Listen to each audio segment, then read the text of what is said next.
मेरा रक्षाबंधन।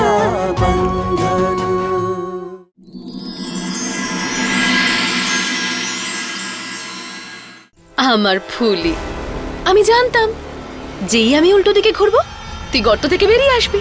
দেখ চলে এসেছিস। আয় আয় আমার কাছে।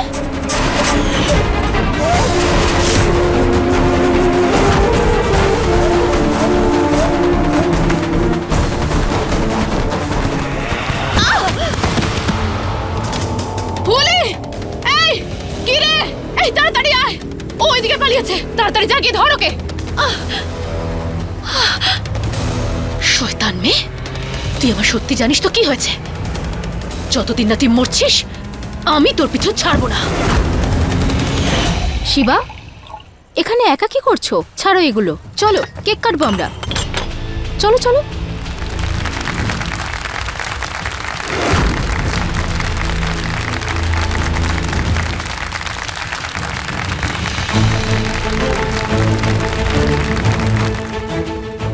দাদাকে মাথা ব্যথার ওষুধটা দিয়েই চলে যাব।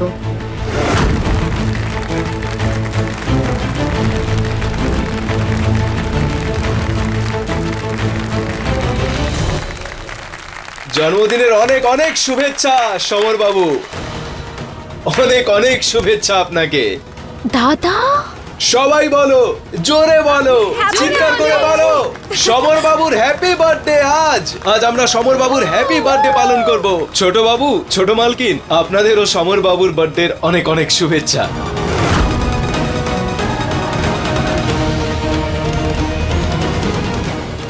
সমর বাবু, হ্যাপি বার্থডে টু ইউ।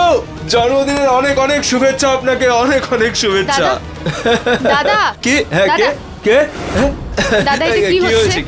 আরে তার জন্মদিন, যে আমাদেরকে বকশিস দেওয়ার চেষ্টা করেছিল। সমর বাবু আপনাকে খেতেই হবে। আরে মিষ্টি মুখ করতেই হবে। আরে আমি তোকে বলতেই তো ভুলে গেছি। আমার সোনা বোন, জন্মদিনের অনেক অনেক শুভেচ্ছা। এই নে, খা খা খা। হ্যাঁ খা।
শিবা, আমি কোনোদিন আমার জীবনে ভাবতেও পারিনি যে তুই এইভাবে নেশা করে আমার সামনে মাথা নিচু করে দাঁড়িয়ে থাকবি। তোদের আমি বলেছিলাম সবাই যেন সীমার মধ্যে থাকে।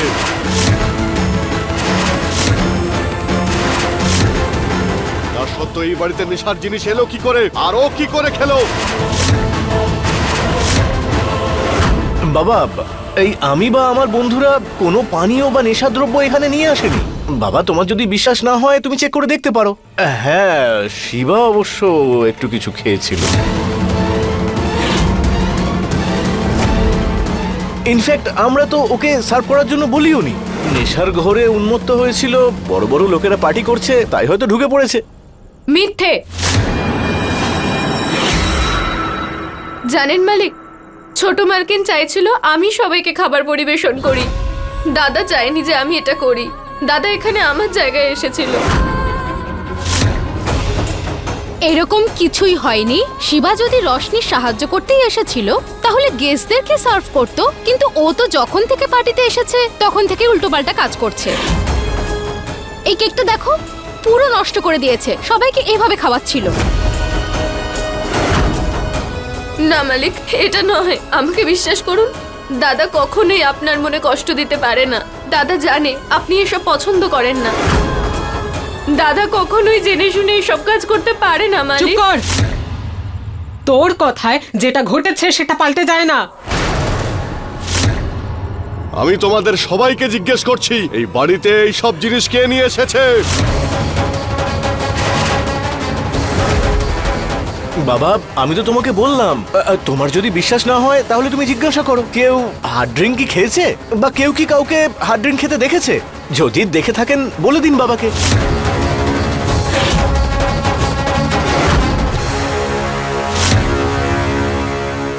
এই দুজন ভাই বোনের বদমাইশি বেড়েই যাচ্ছে। যখন আবর্জনার পোকা মাথায় উঠে নাচে না, তখন তাকে পিষে মেরে ফেলাই ঠিক। এই নাও, এটা খেয়ে নাও, ভালো লাগবে।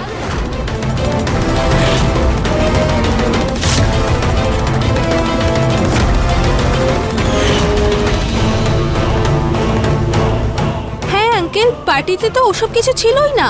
আমরা তো সফট ড্রিঙ্ক খাচ্ছিলাম। একমাত্র শিবরাজি যে কিনা নেশা করে পার্টিটাকে নষ্ট করছিল। শিবা, আজ তুই আমার বিশ্বাস ভেঙে দিয়েছিস। তুই ভালো করেই জানিস যে আমি নেশার জিনিস একদম পছন্দ করি না। তার থেকেও বেশি ঘৃণা আমি তাকে করি যে নেশা করে। বেরিয়ে যা এই বাড়ির থেকে।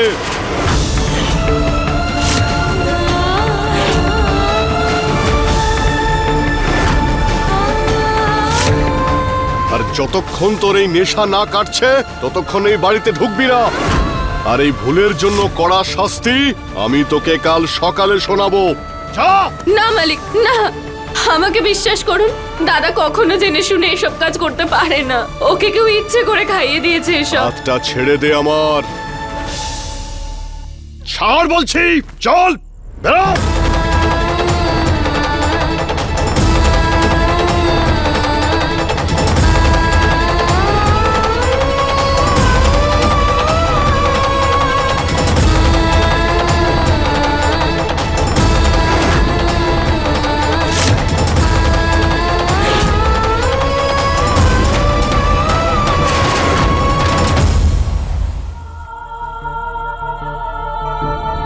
মালিক, বড় মালিক, কাল সকালে দাদাকে কঠিন থেকে কঠিনতম শাস্তি দেবেন। হাত জোড় করছি, যদি আপনি কিছু জানেন বলে দিন, সাহায্য করুন। আমি জানি দাদা এরকম করতে পারে না, আমাদের সাহায্য করুন।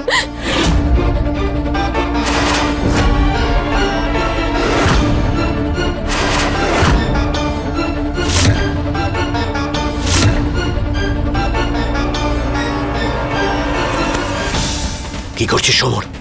চুপচাপ থাক। বাবা কিন্তু তোকেও ছেড়ে কথা বলবে না, বুঝতে পেরেছিস? সেই জন্য চুপচাপ থাক। মালিক, আমাদের সাহায্য করুন। আপনি যা জানেন বলে দিন। আমি জানি দাদা এটা করতে পারে না।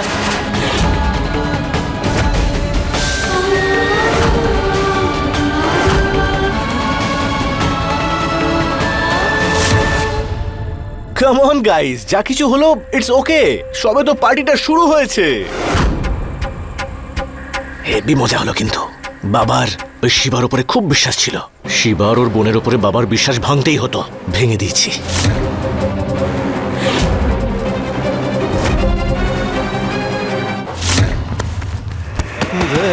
তোর নেশা না কাটা পর্যন্ত এখানে পড়ে থাক। চলো পূর্ণিমা।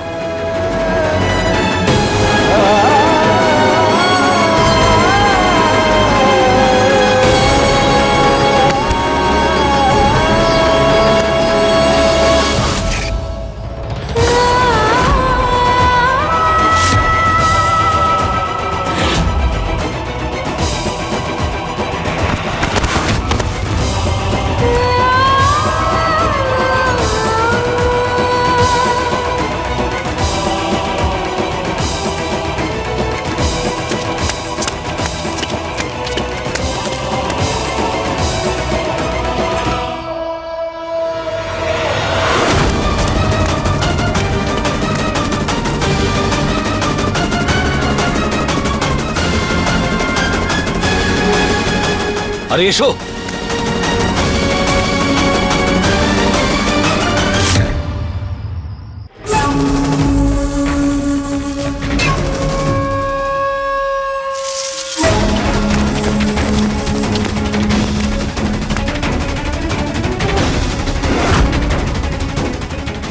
কোথায় যেতে পারে? বাইরে যাওয়ার তো কোনো রাস্তা নেই। এসো, ওই দিকটা দেখি।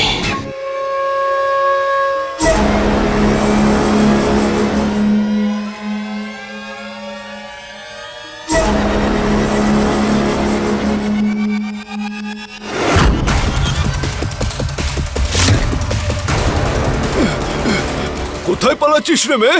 এবার কে বাঁচাবে তোকে আমার থেকে?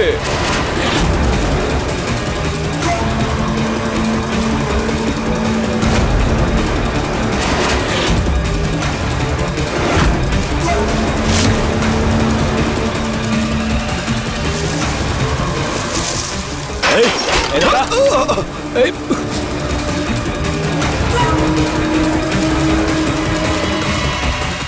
দাদা দাদা দাদা ওঠো, দাদা ওঠো তুমি।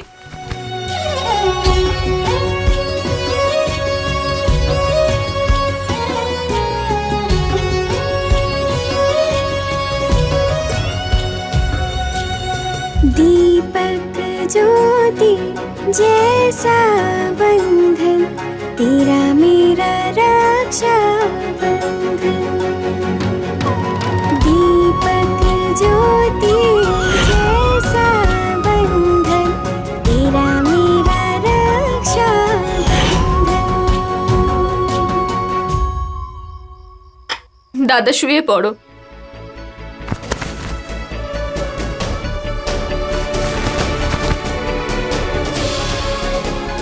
দাদা তুমি ওঠো। দাদা দাদা কথা বলো।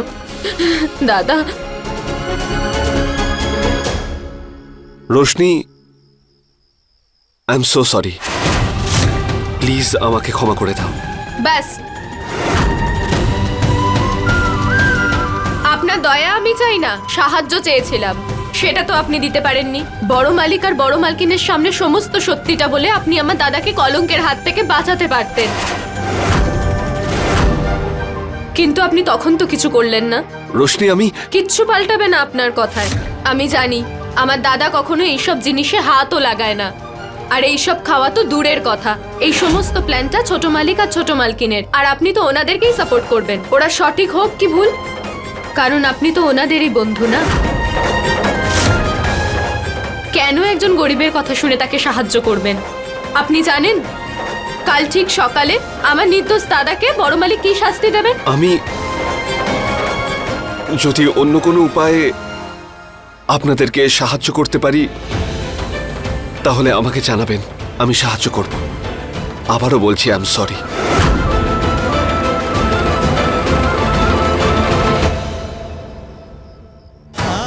নিজেকে এবারে ঢাল মনে করিস তো তুই? এইটুকু একটা মেয়ে, আমি তোকে এবার দেখাচ্ছি যে আমি কি করতে পারি।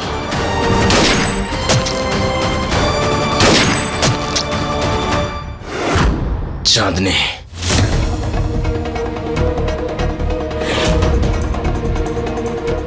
দাদা চাঁদনি, এমনটা করিস না, এমনটা করিস না।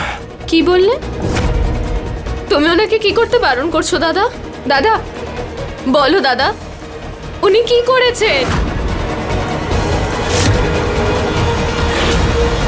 দাদা তুমি বলো না, উনি আসলে কি করেছিলেন? কি লুকাচ্ছ তুমি আমার থেকে? উনি কি করেছেন? কি করেছেন উনি? চাঁদনি, চাঁদনি, দাদা বলো। আমাদের হ্যাঁ বলো দাদা। রোশনি, শুধু জল খাইয়ে কোনো লাভ হবে না, গিয়ে লেবুর জল করে নিয়ে আয়। আর শোন, সাথে কিছু খাবারও নিয়ে আসিস ওর জন্য।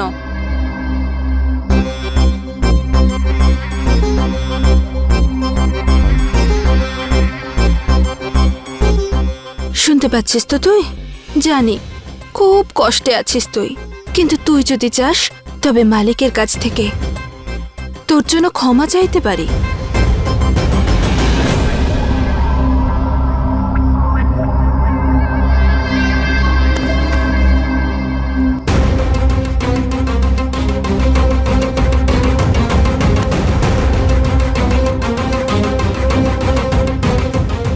আমি আমি একেবারেই ঠিক আছি,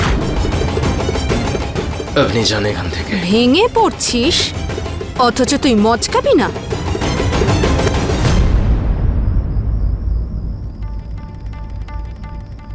দাদা তুমি দাঁড়িয়ে কেন আছো? বসো তুমি। এই লেবু জলটা খেয়ে নাও, সব ঠিক হয়ে যাবে।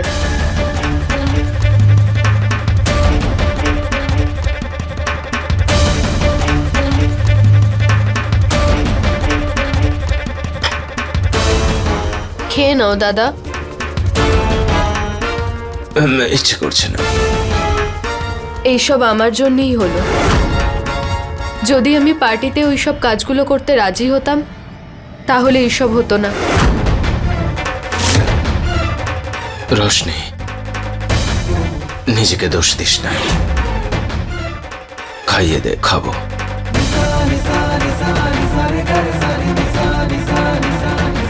আমাদের তো নিয়ম আছে না, আমরা মালিকদের সাথে একসাথে বসে কিছু খাই না। তো তোমাকে এসব কে খাওয়ালো? জয় সাহেব আছে না, উনি আমাকে জোর করে লাস্সির গ্লাস দিয়েছিল। তারপরেই আমি সঠিক ছিলাম। আমার দাদা, আমার বিশ্বাস কখনোই ভাঙবে না।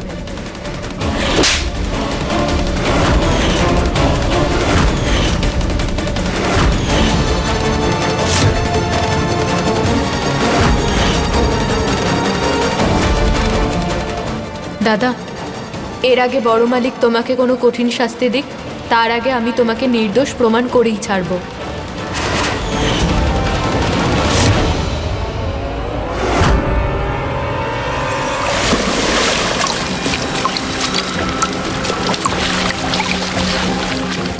তোর একটা ভুলের জন্য আমার 15 বছরের তপস্যা নষ্ট হয়ে গেল। ঈশ্বরকে বল যেন ভুলিকে পাওয়া যায়, আর যদি ওকে না পাওয়া যায় তোর হাত পা আমি সব ভেঙে ফেলবো। আমি তোর এমন অবস্থা করব যে তোর 14 গোষ্ঠীতে এরকম অন্যায় করার সাহস পাবে না, বুঝেছিস? মা ঠাকুরন, আমার ভুল হয়েছে, আমাকে ক্ষমা করুন। আমার সন্তানদের দিব্যি এরকম ভুল আর কখনো করব না।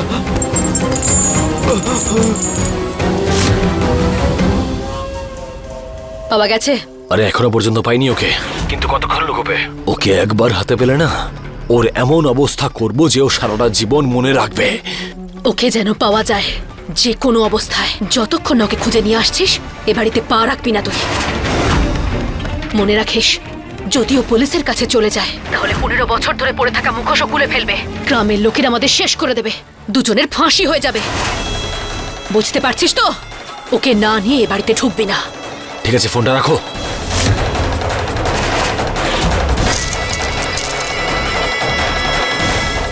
না না মা ঠাকুরন, আমায় ক্ষমা করুন মা ঠাকুরন। ক্ষমা করবো তোকে? হ্যাঁ, পেয়েছো? না, পেলাম না। এসো এই দিকটা দেখি।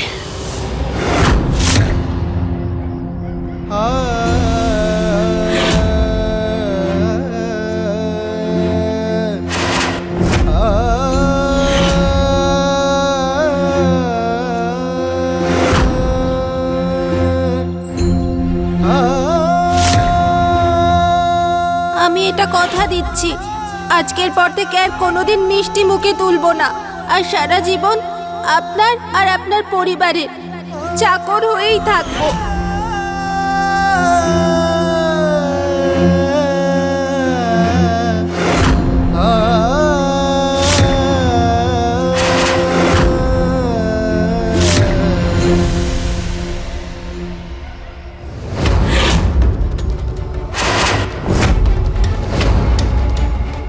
শুনছ, আজ থেকে 15 বছর আগে যে ভুল সিদ্ধান্ত নেওয়া হয়েছিল আজ তার পরিণতি এসেছে। না জানি কোন পরিবারের সন্তান ওরা। ওই যে মেয়েটা রোশনি, যেদিন থেকে এসেছে কিছু না কিছু করেই চলেছে।